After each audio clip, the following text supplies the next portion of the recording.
अब देखते हैं बेटा ओम्स लॉ। ओम्स लॉ क्या कहता है? Physical condition of a conductor, physical condition of a conductor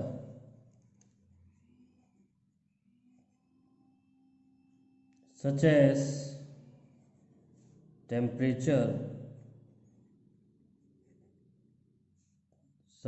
temperature, pressure, humidity,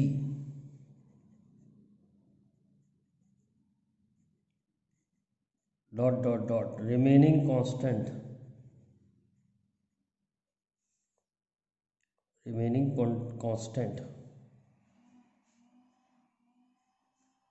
potential difference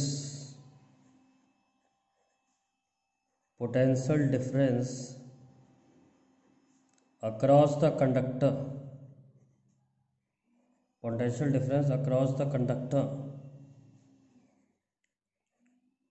is directly proportional to current,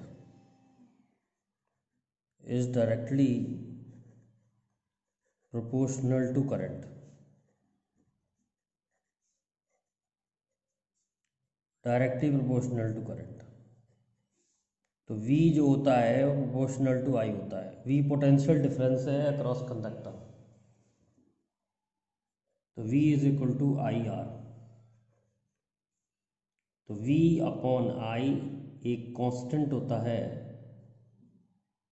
and that constant is called resistance.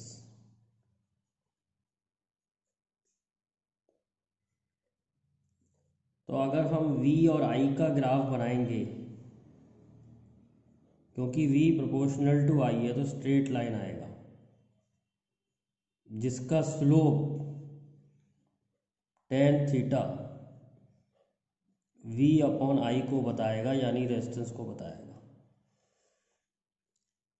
अगर हम I upon V का graph बनाएंगे तो ये भी स्ट्रेट लाइन आएगा और इसका स्लोप I अपॉन V यानी कि 1 अपॉन रेजिस्टेंस को बताएगा। ठीक है,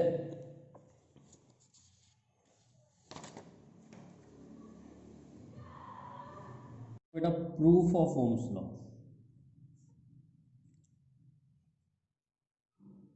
प्रूफ ऑफ ओम्स लॉ से क्या मतलब है कि ओम्स ने कैसे डिसाइड किया कि V अपॉन I की वैल्यू कांस्टेंट आएगी।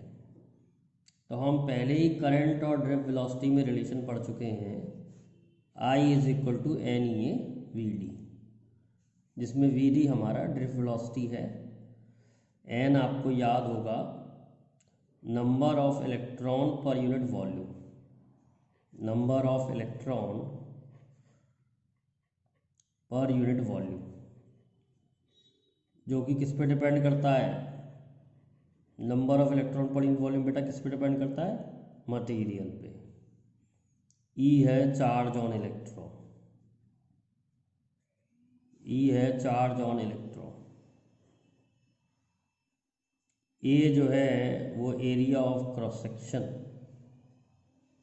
एरिया ऑफ क्रॉस सेक्शन, और वी डी जो है वो ड्रिफ्ट वेलोसिटी है, वी डी जो है वो ड्रिफ्ट वेलोसिटी है। अब ड्रिफ्ट वेलोसिटी का फार्मूला अगर आपको याद हो तो ये आया था ई ई टॉ अपॉन एम, जिसमें कैपिटल ई जो था वो इलेक्ट्रिक फील्ड था,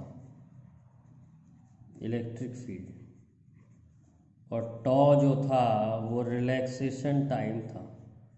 टॉ क्या था? Relaxation time. और M is mass of electron, mass of electron. अब हम क्या करते हैं, I is equal to N E A we D की जगह रख दिया E E tau upon M. और इलेक्ट्रिक फील्ड जो होता है वो होता है वोल्टेज अपॉन लेंथ। तो आई हो जाएगा N E square tau A, electric field की जगह रख दिया voltage upon length, N E square tau A voltage upon length. तो बेटा वी अपॉन आई की वैल्यू निकालें, कितनी आएगी?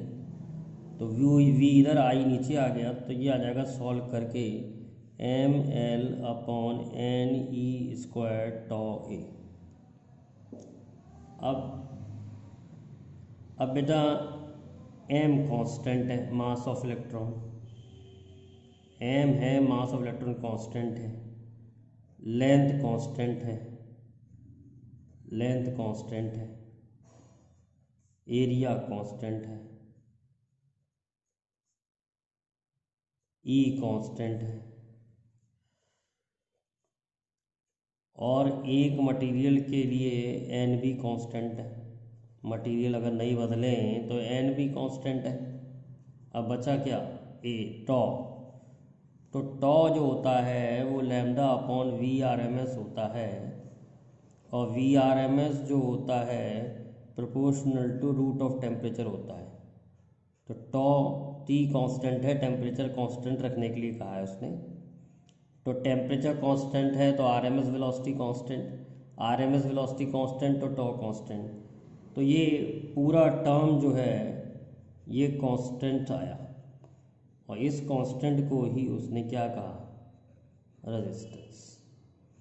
तो हैंस प्रूफ कि V अपॉन आई की वैल्यू कांस्टेंट आएगी। कैसे आएगी? V अपॉन आई की वैल्यू कांस्टेंट आएगी। आगे देखते हैं, रेजिस्टेंस के बारे में देखते हैं। रेजिस्टेंस क्या होता है?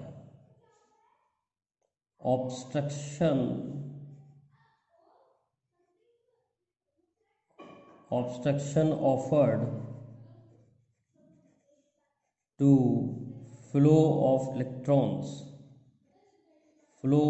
Electrons by atoms of wire,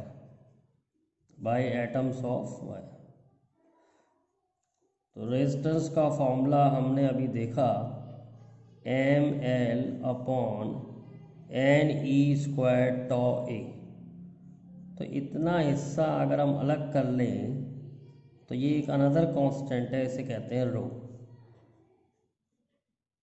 तो rho here is resistivity. Rho क्या है? रेजिस्टिविटी। तो रो का फॉर्मूला है M upon N E square tau. तो रो एन पे डिपेंड करता है और टेम्परेचर पे डिपेंड करता है, यानी मटेरियल पे डिपेंड करता है और टेम्परेचर पे डिपेंड करता है। तो हम कह सकते हैं resistivity of material depends upon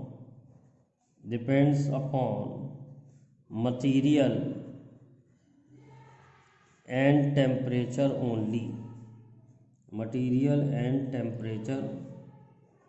only. does not depend upon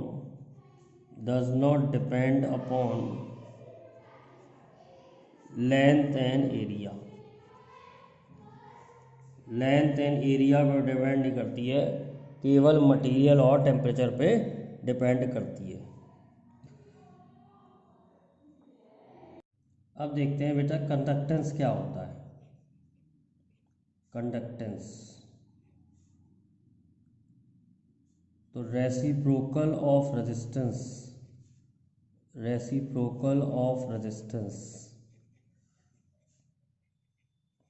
is called conductance. तो रेजिस्टेंस का जो रेसिप्रोकल होता है उसे कंडक्टेंस कहते हैं।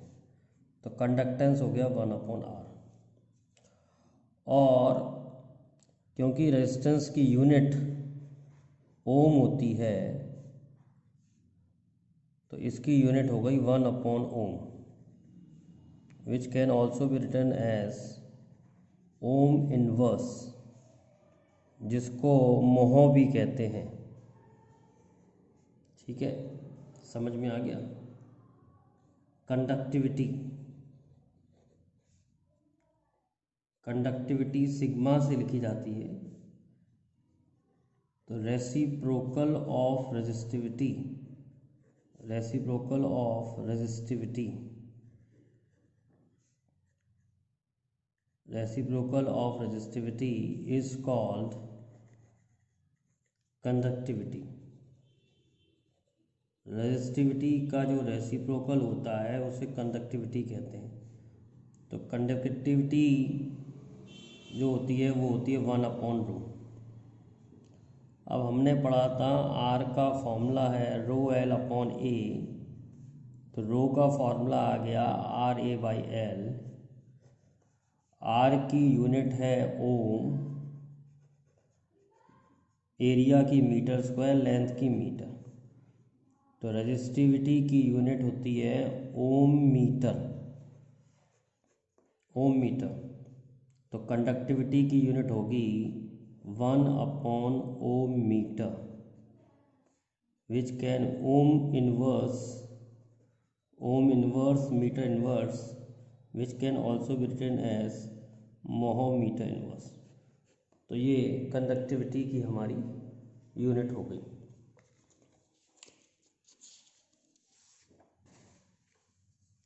अब देखते हैं Ohm's law, Ohm's law in vector form, Ohm's law in vector form. Ohm's law vector form में क्या है? तो हमने V/I की वैल्यू पढ़ी थी mL/NE²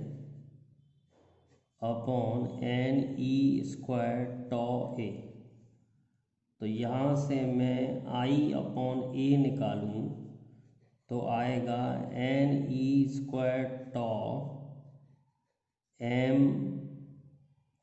NE²/mLV।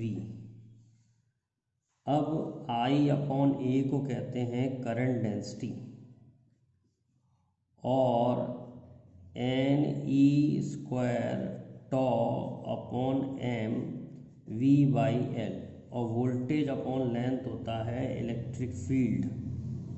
तो NE²/m E।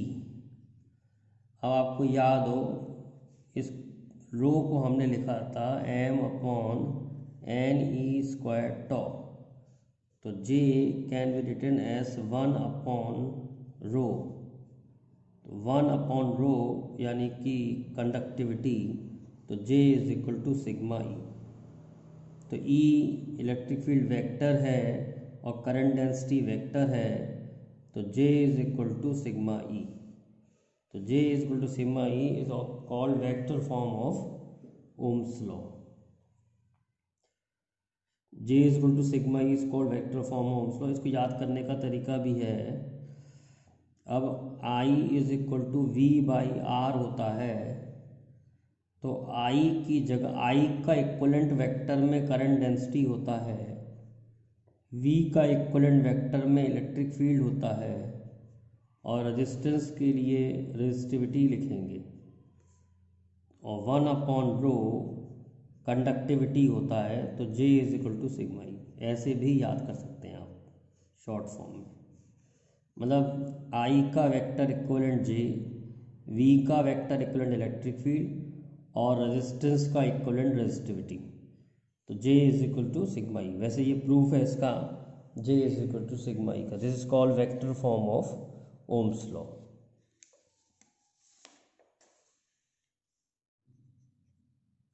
And non ohmic conductor, ohmic and non ohmic conductor.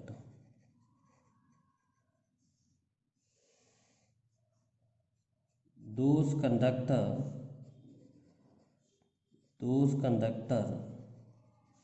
which follow Ohm's law are called ohmic conductor. ohmic conductor, जो कंडक्टर ओम्स लॉ को फॉलो करते हैं उन्हें ओमिक कंडक्टर कहते हैं. Their V I graph is a straight line. इनका जो V I graph होगा वो स्ट्रेट लाइन होगा. Example metals at low temperature. metals at low temperature, copper sulfate solution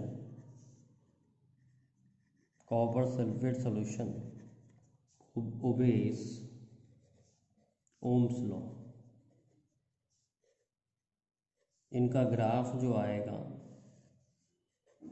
वो स्ट्रेट लाइन आएगा. अब देखते हैं non ohmic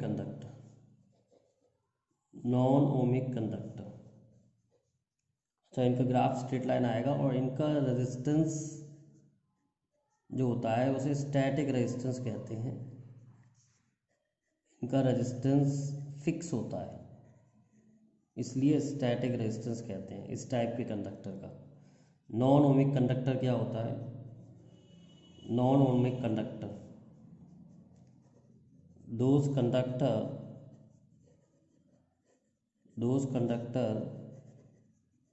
which do not follow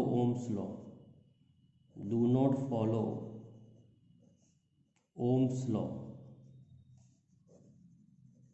are called non-ohmic conductor.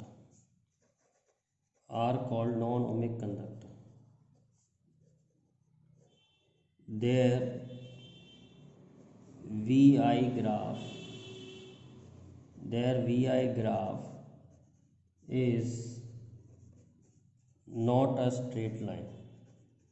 इनका VI ग्राफ स्ट्रेट लाइन नहीं आता है.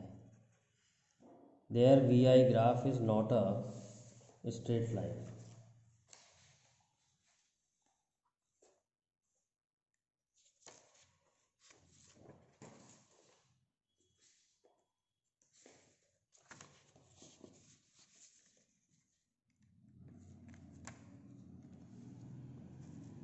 एग्जाम्पल देखते हैं. डायोड. ये वैसे आप सेमीकंडक्टर चैप्टर में पढ़ेंगे. डायोड का VI ग्राफ ऐसा आता है.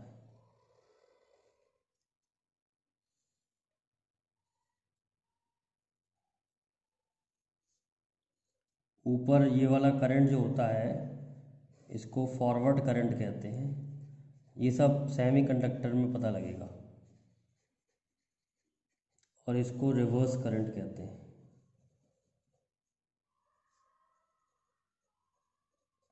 ये वाला जो करंट होता है ये मिली एम्पियर में होता है और रिवर्स करंट माइक्रो एम्पियर में. और ये करंट और वोल्टेज का ग्राफ है. तो it's not a straight line. तो ये डायोड जो है ओम्स लॉ को फॉलो नहीं करता है. और जो ओम्स लॉ को फॉलो नहीं करते हैं उनका रेजिस्टेंस किसी भी पॉइंट पर टेंजेंट बना के निकाला जाता है. Delta V upon delta I. It is called dynamic resistance. ऐसे रेजिस्टेंस को हम क्या कहते हैं? Dynamic resistance. ऐसा ही एक और सिमिलर है I ऑफ V. ऐसा ग्राफ गैलियम आर्सेनाइड का आता है. तो ये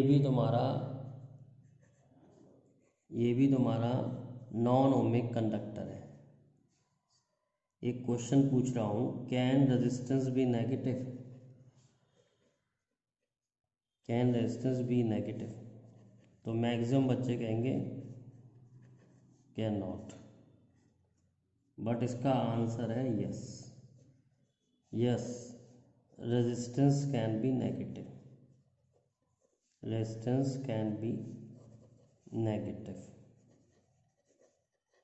कौन सा रेजिस्टेंस नेगेटिव हो सकता है? Dynamic resistance can be negative, dynamic resistance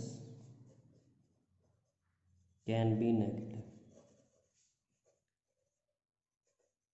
तो हम देखें कि dynamic resistance delta we upon delta आई है, तो ये स्लोप हो गया एक तरीके का। तो बी सी में स्लोप नेगेटिव है, स्लोप नेगेटिव है, तो बी सी में रेजिस्टेंस नेगेटिव है। ये बोर्ड में आया भी था एक बार कि कहाँ पर रेजिस्टेंस की वैल्यू नेगेटिव है। तो रेजिस्टेंस नेगेटिव भी आ सकता है, लेकिन डायनेमिक रेजिस्टेंस नेगेटिव आ सकता है। एक और देख लेते हैं,